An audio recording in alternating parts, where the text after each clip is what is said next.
Hello, I have here a very small watchmaker tool, and it says here on the box Karel Engelkemper, so that sounds German. And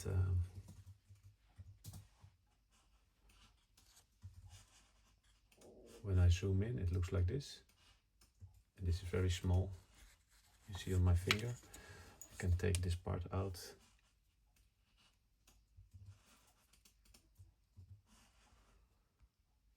And yeah, I'm guessing it have something to do with putting rubies, but I'm not sure. If somebody knows, please let me know. And yeah, it looks like a complete set.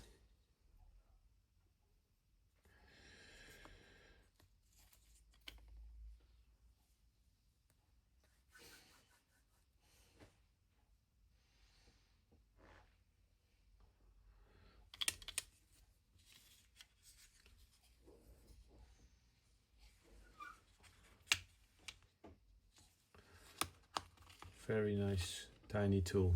Thank you for watching.